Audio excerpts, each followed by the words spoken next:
नए साल की पहली रात को सोने से पहले दिए का यह उपाय करेगा आपको धनवान। यह एक अद्भुत उपाय है।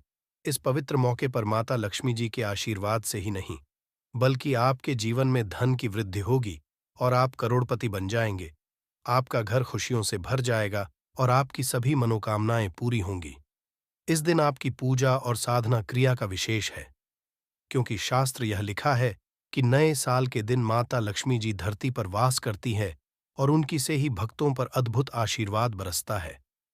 आप वेद पुराण के अनुसार एक दीपक को साल की पहली रात रखें और उस प्राचीन उपाय को अपनाएं, तो जल्द ही आपको माता लक्ष्मी जी का आशीर्वाद हासिल होगा। इस छोटे से उपाय को करने के बाद आपके जीवन में धन की वर्षा होगी और आपके जीवन के सभी क्षेत्रों में सफलता मिलेगी। आपके जीवन में वाले धन में वृद्धि होगी और आप सभी कार्यों में समृद्धि हासिल करेंगे। इस उपाय से न केवल आपके जन्म जन्मांतर की गरीबी परेशानी और दूर दूर होंगे, बल्कि आपके जीवन में नए रूप से समृद्धि और सफलता का सफर शुरू होगा। धन का आगमन होने से आपकी आर्थिक स्थिति मजबूत होगी और आप दिन रात कमाई करेंगे। इस उपाय के अलावा इस जरूरी दिन को ध्यान से बिताए और माता लक्ष्मी पूजा अथवा ध्यान में रहे। नए साल का यह विशेष दिन आपके जीवन में नए और समृद्धि की ओर पहुंचने का एक अद्वितीय अवसर है। धन और समृद्धि के साथ साथ इस दिन को आप आत्मा के साथ मेल करने और अपने आत्मविकास में समर्थ बनने का भी एक अद्वितीय अवसर मान सकते हैं। इस पवित्र दिन को सत्य, न्याय और दया के साथ गुजारने से आपका मानवीय और आध्यात्मिक विकास होगा। नए साल के दिन इस जरूरी अवसर को सही रूप से मनाकर आप न शीर्ष से केवल धनी बनेंगे, बल्कि आप अपने मन संतुलित, खुशहाल और आत्मनिर्भर बनाएंगे। ये दिन आपके जीवन को सार्थकता और उद्दीपन की हो सकता है और नए सपनों की ऊंचाइयों तक आपका मार्ग प्रकाशित कर सकता है। नए साल के पहले दिन इस शानदार मौके पर धरती पर भगवान विष्णु के एक अद्वितीय अवतार भगवान धन्वंतरी का उत्सव भी होता है। इस अवतार की पूजा करने से आपको रोग मुक्ति, आरोग्य और दीर्घायु कठिनाई का सामना की शक्ति मिलती है। इस दिन वृत्तियों में सफलता हासिल करने के लिए भी साल के पहले दिन का जरूरी रोल होता है। इस दिन किया गया उपाय पूरे साल भर उसका असर रहता है।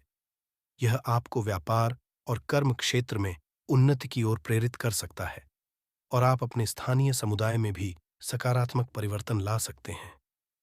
ये समय है प्रधान और सुधारों के लिए, और अपने समर्थन के माध्यम से अपने प्राकृतिक गुणों को खोज सकते हैं। सारी शक्ति, समृद्धि और आत्मविकास के साथ इस दिन को एक सांस्कृतिक, आध्यात्मिक और आर्थिक रूप से समृद्धि और सफलता का नया आरंभ बनाए। नए साल के पहले दिन पर कई दुर्लभ संयोग बन रहे हैं। ऐसे में इन दो जगहों पर चुपचाप दीपक जलाकर छोड़ दें। इससे मृत्युदंड, पितृदोष, महाकाल, सर्पदोष, नजरदोष, शनि, राहु सब कुछ होगा खत्म। किस्मत चार चांद महालक्ष्मी दौड़ी दौड़ी चली आएंगी। कंगाल भी होंगे। धनी दोष तो आज हम आपको बताएंगे। दीपक जलाने के इतने ज्यादा फायदे आपको अपने जीवन में मिलते हैं और किस तरह आपको दीपक जलाना चाहिए, कौन सी दिशा में, जिससे आप बहुत ज्यादा तरक्की हासिल कर सकें और अपने जीवन में सभी बाधाओं को खत्म कर सकें। सबसे पहली बात तो आपको ध्यान में रखनी चाहिए कि अपने घर के मंदिर में रोजा आपको जलाना चाहिए। कभी भी ऐसा चाहिए कि आपने दीपक ना जलाया हो, क्योंकि घर के मंदिर में रोजाना दीपक जलाना बहुत ही जरूरी होता है। इसी से आपके घर से सभी नेगेटिव एनर्जी बाहर निकलती है। अगर आप कोई भी दीपक नहीं जलाते हैं घर के मंदिर में या फिर अपने घर में शाम के समय, तो इससे आपके घर का वातावरण बहुत ज्यादा नेगेटिव तो होता ही है। आपके घर की परेशानी भी बहुत ही ज्यादा बढ़ने लगती है। घर का जो होता है उसे बहुत ज्यादा मेहनत करनी पड़ती है। इसकी वजह से डिप्रेशन और टेंशन में घर का मुखिया पहुंच जाता है। शाम का समय हिंदू धर्म में ज्यादा जरूरी समझा जाता है, और जो लोग शाम के समय कभी भी घी का दीपक या फिर तेल का दीपक अपने घर में नहीं जलाते हैं, तो उनके घर में हमेशा ही मुसीबत बनी रहती है। मतलब कि एक मुसीबत से निकलते हैं तो दूसरी मुसीबत में उससे पहले ही फंस जाते हैं और हमेशा ही धन की समस्या, परेशानियां बढ़ती रहती हैं। उनके जो बच्चे वह भी उनके खिलाफ होने लगते हैं, उनका कहना बिल्कुल भी नहीं मानते हैं। इसी तरह घर का पूरा माहौल ही दुखपूर्ण होने लगता है। काफी लोग इन चीजों को मानते भी हैं, परंतु जानते हुए भी उपाय नहीं कर पाते हैं और भूल जाते हैं। उन्हें इन चीजों से होने वाले नुकसान के बारे में पता नहीं होता है। इसीलिए रोजाना आपको एक घी का दीपक या फिर तेल का दीपक जलाना बहुत ही जरूरी होता। आप नहीं जला सकते तो कोई और व्यक्ति भी आपके घर में दीपक जला सकता है, परंतु रोजाना दीपक जलाना बहुत ही होता है। इसी से आपकी सभी नेगेटिव एनर्जी आपके घर से हमेशा बाहर रहती है। दोस्त, और शाम का समय ऐसा होता है जिस समय नकारात्मक ऊर्जाएं बहुत ही ज्यादा प्रबल होती हैं और आपके घर में प्रवेश कर जाती है। ऐसे में अगर आप घर में या घर के मंदिर में दीपक नहीं जलाते हैं तो नेगेटिव एनर्जी बहुत ही ज्यादा परेशान करती है। आपके सब आम बिगाड़ने लगती है। सूरज डूब जाता है, उसी समय ये नेगेटिव बहुत ही ज्यादा प्रबल हो जाती है। उसी समय आपको मुंह हाथ पैर धोकर दीपक जलाना चाहिए। अगर आप खुद नहीं कर सकते हैं तो कोई और व्यक्ति भी आपके लिए ऐसा कर सकता है। दोस्त, अब जिस घर में बहुत सारे लोग बीमार रहते हैं या फिर बीमारी कभी भी ठीक नहीं होती है, तो यह भी एक संकेत होता है कि आपके घर में बहुत ही ज्यादा नकारात्मक ऊर्जा है जो परेशानियों को, बीमारियों को, मुसीबतों को बहुत ही ज्यादा बढ़ा रही है। सभी चीजों करने के लिए आपको अपने घर में जब सूरज ढल जाता है तो उस समय घी का दीपक या फिर सरसों के तेल का या फिर तेल का दीपक भी पूर्व दिशा में आप जला सकते हैं। परंतु रोजाना इन चीजों को करना बहुत ही जरूरी है, तभी आपको इसके लाभ मिल पाते हैं। अगर आपके घर में धन से जुड़ी नौकरी, व्यवसाय से जुड़ी हुई कोई भी समस्याएं हैं, अगर ऐसी समस्याएं बहुत ही होती हैं तो अपने घर के उत्तर दिशा में रोजाना ही घी का दीपक जलाना चाहिए। इसे एक भी दिन मिस ना करें। अगर आप रोजाना दिशा में घी का दीपक जलाते हैं तो इससे आपकी धन से जुड़ी हुई समस्याएं खत्म हो जाती हैं। जिन लोगों को नौकरी नहीं मिलती है तो उनको भी नौकरी मिलने लग जाती है, और अगर वही व्यक्ति जिसको परेशानी है और वहीं अगर रोज जलाता है तो इससे मिलने वाले फायदे और भी ज्यादा हो जाते हैं। शाम के घी का दीपक या फिर तेल का दीपक जलाना बहुत ही जरूरी होता है। आप कभी भी इन चीजों को नजरअंदाज न किया करें, क्योंकि इन्हीं से जीवन में परेशानियां होती हैं और आपको मुसीबतों का सामना करना पड़ सकता है। आपको यह जानकर हैरानी होगी कि जो भी घी का दीपक आप जलाते हैं उससे जो निकलने वाली ऊर्जाएं होती हैं वह आपके घर में जब फैलती है तो इससे घर का माहौल एकदम से सुखमय बनने लगता है, पॉजिटिव होने लगता है। घर के सभी लोग शांति से रहने, इसी तरह से जो तेल का दीपक होता है यह भी जब जलता है तो इससे आपके आसपास जितनी भी नकारात्मक ऊर्जाएं हैं वह खत्म है, क्योंकि इन दीप को निकलने वाली जो ऊर्जाएं होती है, धुआं होता है, वो नेगेटिव एनर्जी को बाहर निकालता है और आपके आसपास की एनर्जी को पॉजिटिव बनाता है। ये बहुत ही जरूरी चीजें हैं शाम के समय। कभी भी आप इन चीजों को कभी मिस ना किया ना करें, तभी आप अपने जीवन में सफलता पा सकते हैं और आपकी जितनी भी मनोकामनाएं हैं वो भी पूरी होती है। दोस्तों, हम अपने घर के घर पूजा पाठ और मूर्ति आदि रखते हैं। दोस्त, मूर्ति का क्या वो होता है, आज हम आपको इस वीडियो के माध्यम से बताने वाले हैं। जिस घर के पूजा घर में एक साथ ये दो मूर्तियां होती हैं वहां पर बनता राजयोग और दुनिया आपके कदमों में आ जाती है। कहने का तात्पर्य यह है कि आपको सर्वसुख हासिल हो जाता है जिसकी आपने कल्पना की है, जिसकी आपने कामना मांगी है। दोस्त, घर के पूजा घर में हम पूजा करते हैं, पूजा पाठ करें और पूजा पाठ के माध्यम से कुछ चीजें देखने और मनाने आदि का प्रयत्न करते हैं ताकि हमें उस पूजा फल हासिल हो जाए और हम उसी अनुरूप घर के अंदर मूर्ति आदि लगवा है ताकि हम उन देवी देवताओं का सुंदर मुख देख सके और उनका आशीर्वाद हासिल कर सके। परंतु दोस्तों, अगर हम अपने घर के पूजा घर में इन मूर्तियों के अन्य मूर्तियां वो भी रखते हैं तो तौर पर हमारी किस्मत बदल जाती है और देखते ही देखते हमारे जीवन की सारी कंगाली समाप्त होने लगती है। दोस्तों, बात करते हैं उन मूर्तियों के बारे में कि आखिर कौन सी दो मूर्तियां एक साथ में आपको रखनी चाहिए ताकि उसका सच्चा सर्वसुख आपको हासिल हो सके। सबसे पहले हम किसी मूर्ति की बात करें तो दोस्तों, अगर आप श्री कृष्ण के भक्त हैं और बाल गोपाल मूर्ति रखते हैं तब आपको भगवान कृष्णा के साथ माता रानी राधा जी की मूर्ति भी आपको जरूर रखनी चाहिए। दोस्त, या कृष्णा की अगर आपके घर में तस्वीर है तो उसके साथ राधा जी की भी तस्वीर संयुक्त जोड़े के रूप में आपको लेकर आनी चाहिए। दोस्तों, यह प्रेम और एकता की एक ऐसी अनोखी मिसाल है कि जिस घर इन दोनों की तस्वीरें होती हैं, तो समझ लीजिए उस घर के अंदर भी तरह का ग्रह क्लैश नहीं होता है। दोस्त और पति पत्नी परिवारजनों के बीच परस्पर प्रेम रहता है और घर में धन धान्य में अपने आप ही वृद्धि होती है। इसीलिए जरूरी समझा गया है, अगर आप भी इन मूर्तियों को रखते हैं तो निश्चित तौर पर आपके जीवन में अपने आप ही फायदा हासिल हो जाएगा। दोस्तों, कई लोग अपने घर में माता लक्ष्मी की पूजा करते हैं तो सोचते हैं कि भगवान विष्णु की भी पूजा करें या ना करें, या फिर उनकी मूर्ति साथ में रखें या ना रखें। तो हमेशा भगवान श्री विष्णु जी और लक्ष्मी की पूजा आपको एक साथ करनी चाहिए। दोस्त, देवाधिदेव महादेव भगवान विष्णु और भगवान ब्रह्मा जी, तीनों देवताओं सर्वशक्तिमान देवता समझा गया है और त्रिदेव में भगवान विष्णु जी को पूजा जाता है। तो अगर आप अपने घर की पूजा घर में लक्ष्मी नारायण जी की संयुक्त रूप में पूजा करते हैं, निश्चित तौर पर आपके घर में दिन दुगनी रात चौगुनी वृद्धि देखने मिलती है। दोस्त, तो इसीलिए आप विष्णु जी के साथ माता लक्ष्मी जी की पूजा करें। अगर माता लक्ष्मी की अकेली तस्वीर है तो आपको उनके बाएं तरफ भगवान श्री गणेश, भगवान श्री कुंवर जी की मूर्तियां तस्वीर अपने घर के में जरूर लगानी चाहिए।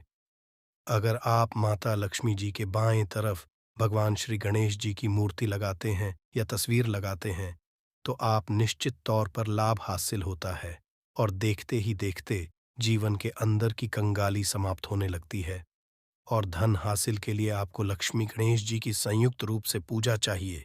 समझा जाता है माता लक्ष्मी धन देती है तो भगवान श्री वृद्ध सिद्धि का भंडार और वृद्धि का विकास करते हैं। इसी वजह की पूजा बहुत जरूरी मानी गई है। दोस्त, तो कई लोग पूछते हैं कि अपने घर में हनुमान जी की तस्वीर या मूर्ति रखें या ना रखें, या उनकी पूजा करें या ना करें। दोस्तों, आपको निश्चित तौर पर हनुमान जी की अन्य देवी देवताओं के साथ में भी आप मूर्ति या तस्वीर रख सकते हैं। किसी तरह की दो राय नहीं है कि आपके ऊपर हनुमान जी क्रोधित होंगे या नहीं होंगे। दोस्त, इसके अलावा आप प्रभु श्री रामा की तस्वीर भी अपने घर की रखते हैं, तो आप हनुमान जी की तस्वीर रखें या ना रखें। हनुमान जी के निमित्त किसी भी तरह की पूजा या पाठ करना हो तो बहू श्री रामा से कहें। भगवान श्री रामा के प्रिय भक्त हनुमान जी है और निश्चित तौर पर आपको उतना ही आशीर्वाद हासिल होता है जितना कि आपको हनुमान जी की मूर्तियां का पूजन करने से होता है। या फिर आप क्या करें, श्री राम दरबार की अपने घर में लेकर आए और श्री रामा दरबार की तस्वीर का पूजन करें, या उनकी मूर्ति या उनके किसी तरह की कोई चीज आपके पास है तो आप उनका पूजन करें। इसमें सारे देवी देवता आपको हासिल हो जाता है। हनुमान जी से लेकर माता सीता, भगवान श्री राम और अन्य देवी देवताओं का भी आशीर्वाद आपको हासिल हो जाता है। तो निश्चित तौर पर अपने घर के पूजा घर में साथ आप यह तस्वीर रख सकते हैं। आपके जीवन में राजयोग हासिल हो जाती है। दोस्त, इसी तरह अगर आप अपने घर के पूजा घर में या किसी अन्य स्थान पर अगर कोई तस्वीर रखना चाहते हैं और उसे अपने घर में लाभ हासिल करना चाहते, तो अपने घर में या पूजा घर में आपको निश्चित तौर पर त्रिदेव की तस्वीरें या मूर्ति एक ही स्थान पर लाकर जरूर रखनी चाहिए। ब्रह्मा, विष्णु और महेश, इन तीनों की संयुक्त रूप से इनकी एक साथ अपने घर के मंदिर में या अपने घर में कहीं लाकर रख देनी चाहिए। समझा जाता है कि इन तीनों देवताओं के एक साथ दर्शन करने मात्र से हमारे बड़े से बड़े विघ्न और बड़े से बड़े दूर ऐसे ही समाप्त हो जाते हैं। इसी वजह इन तीनों साथ में तस्वीर या मूर्ति लाकर आपको पूजा जरूर करनी चाहिए। दोस्तों, अब बात करते हैं कि कुछ ऐसी तस्वीरें होती हैं या ऐसी मूर्तियां होती हैं जिनको आपको अपने घर के पूजा घर में स्थान ही नहीं देना चाहिए।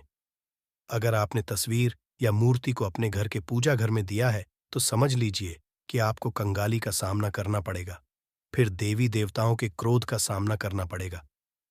दोस्त, एक बात बता दें कि मैं कभी भी विषम संख्या में गणेश जी की मूर्तियां ना रखें, जैसे कि 1, 3 या 5 ऐसे रखना अशुभ समझा जाता है। 2 मूर्तियों को एक साथ रखना शुभ समझा गया है।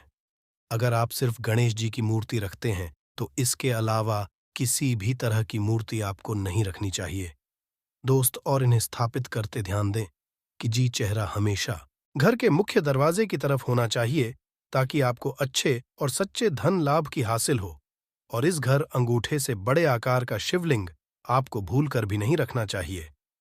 हमेशा एक छोटा सा शिवलिंग रखें, और इससे ज्यादा शिवलिंग आपको नहीं नहीं रखना चाहिए।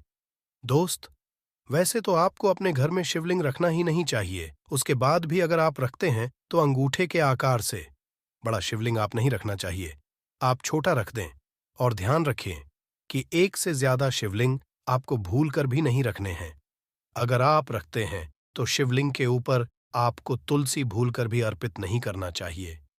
अगर आपने शिवलिंग रख लिया है और उस पर तुलसी अर्पण कर दी है, तो देवी देवताओं के क्रोध का आपको सामना करना पड़ेगा। दोस्त, मंदिर में हमेशा अगर आप हनुमान जी की तस्वीर रखना चाहते हैं, आप हनुमान जी के अनन्य भक्त हैं, तो बैठे हुए की मूर्ति ही रखें। बजरंग बली, रुद्र भगवान शिव के अवतार हैं, उनकी भी शिवलिंग की तरह ही रखें। साथ जो पति पत्नी होते हैं, वैवाहिक आपने नया स्टार्ट किया है, तो हनुमान जी की मूर्ति या तस्वीर अपने कमरे में, अपने बेडरूम में आपको भूल कर भी नहीं रखनी चाहिए। अन्यथा आपको आपके जीवन में कई तरह के दोषों का सामना करना पड़ता है। दोस्तों, हनुमान जी ब्रह्मचारी हैं, तो इस बात का आपको ध्यान ध्यान रखना चाहिए। दोस्तों, राधा कृष्ण की अगर आप जैसे अपने शयन कक्ष में सोते हैं और वह आपके के सामने की तरफ रखी है कि जैसे कि आप सुबह उठे और आपको उठते ही पहले उनके दर्शन हो जाए, तो समझ लीजिए कि आपका जीवन मालामाल होने वाला है। किसी भी तरह का कोई धुआं और धन की चिंता आपके जीवन में नहीं रहेगी। दोस्त, इसी तरह अगर माता दुर्गा की तस्वीर आप अपने घर में लेकर आना चाहते हैं और चाहते हैं कि माता दुर्गा की तस्वीर के माध्यम से आप अपने जीवन में समृद्ध, तो दोस्तों, भूल कर भी आपको माता दुर्गा की अवस्था की तस्वीर, जैसे कि तस्वीर या फिर महिषासुरा का वध करते हुए या क्रोधित अवस्था में माता लक्ष्मी की माता की तस्वीर लाकर आपको उनकी पूजा नहीं करनी चाहिए। दोस्तों, हमेशा शांत और सुंदर मुख वाली तस्वीर ही अपने घर के अंदर लाकर पूजा करनी चाहिए। बहुत ही शुभ और मंगलकारी समझा जाता है। दोस्त, इस बात का ध्यान रखें कि अगर आप अपने घर में मूर्तियां रखते हैं तो आपको भूल कर भी टूटे हुए हैं चावल नहीं चढ़ाने चाहिए। आप हल्दी में चावल को पीला करके ही वह चावल चढ़ाएं, परंतु टूटे हुए चावल आपको भूल कर भी माता लक्ष्मी को या अपने घर में देवी देवता को नहीं चढ़ाने चाहिए। दोस्त, तरह इस बात का भी ध्यान रखें कि अपने घर के मृत परिजनों या पूर्वजों को मंदिर में स्थापित ना करें। ऐसा करना अशुभ समझा जाता है, और अगर आप ऐसा लगातार कर रहे हैं तो निश्चित तौर पर आपके परिवार के ऊपर दोष लग सकता, और पितरों का भी दोष लग सकता है। पूजा एक अलग स्थान पर की जाती है, घर के मंदिर में उनको स्थापित नहीं किया जाता है। दोस्त, तो इसी तरह भगवान भैरव की तस्वीर या भगवान शनिदेव की राहु केतु इस तरह की अपने घर में ही नहीं लेनी चाहिए। प्रतीकात्मक रूप से आप घर के पानी रखने के स्थान पर उनकी पूजा कर सकते हैं, क्योंकि इनकी साधना तंत्र मंत्र और विशेष महत्व द्वारा की जाती है। घर के अंदर आप इनकी पूजा पाठ आप नहीं कर सकते। इनकी पूजा में अगर किसी तरह की कमी रह जाती है तो उनको बहुत ज्यादा क्रोध आ जाता है। इनके क्रोध का आपको सामना करना पड़ता है। इसी वजह से आपको इस तरह की या मूर्तियां अपने घर के अंदर नहीं रखना चाहिए। और जो पहले हमने आपको बताया उस तरह की तस्वीर तो निश्चित तौर पर आप रखकर अपने जीवन में फायदा हासिल कर सकते हैं।